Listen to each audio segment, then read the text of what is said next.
Hi, I am Alessandra Spagnoli, Research Fellow and Adjunct Professor at the School of Design of Politecnico di Milano, where I teach Retail and Merchandising in the Fashion System Graduate Program. In the previous weeks, we have seen how the changing economic, social and technological scenarios have led to a new concept of retail space and consumer experience.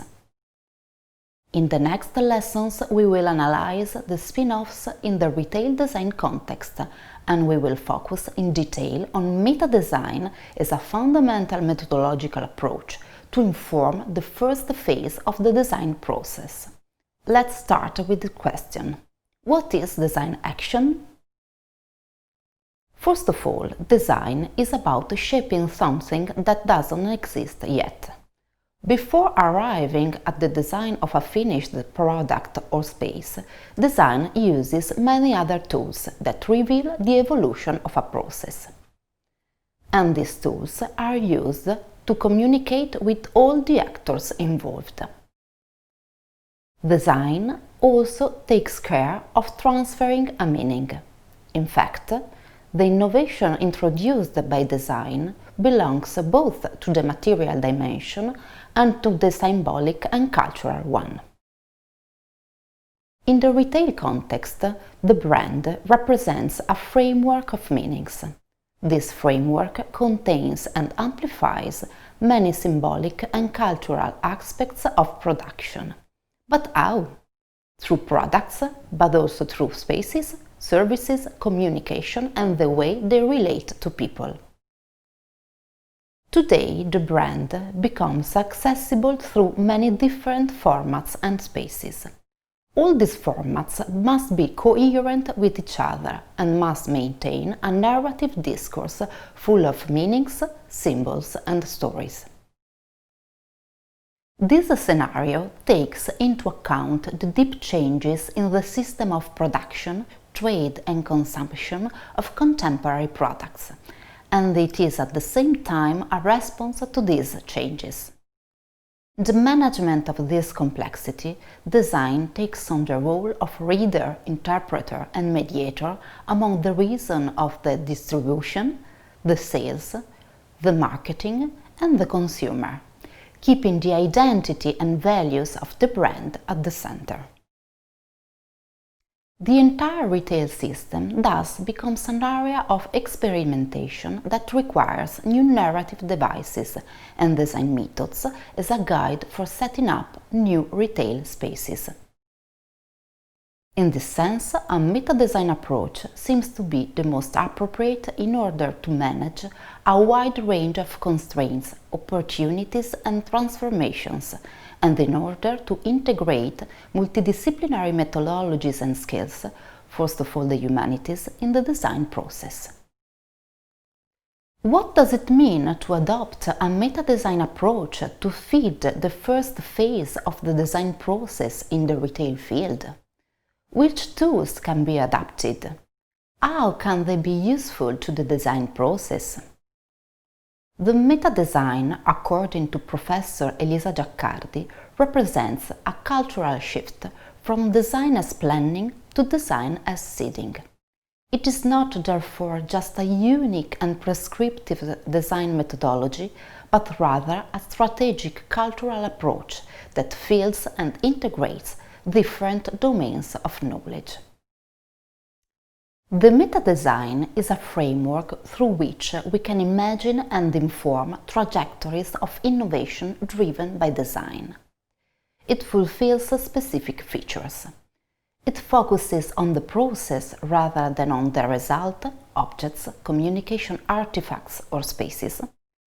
It requires the adoption of fluid and non-prescriptive methodologies and tools. It fits the confluence and hybridization of different knowledges, domains and skills. As suggested by the prefix meta, the meta-design stays at the very beginning of the design process, even before the definition of the concept, and at the same time, meta-design is situated above specific projects, according to its methodological and instrumental nature. By distributing on a hypothetical line the phases of an ideal design process, we have a first phase of research, definition and shaping of the design problem, the meta-design phase. This phase ends with a design synthesis, that is, the generation of a concept. A second concept development phase, and the third project definition phase that translates the systems of codes, languages, design attitudes previously outlined into a real space. Through meta-design, we can act on multiple interconnected levels of research, definition or redefinition of the project brief. We have a first problem-finding phase, followed by a second problem-setting phase, and a third problem-solving phase. The problem-finding phase aims at defining the problem and at orienting the research through the observation and interpretation of the context, while the problem-setting aims at structuring the acquired knowledge through the adoption of synthesis models and pre-project visualization. Both phases belong to the meta-design realm, while the third problem-solving phase, which aims at proposing possible solutions, invests the dimension of concept generation and development.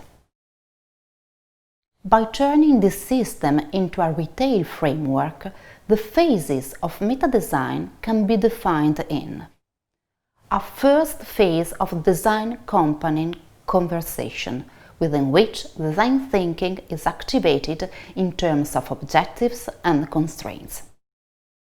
A design research phase aimed at activating a narrative thinking.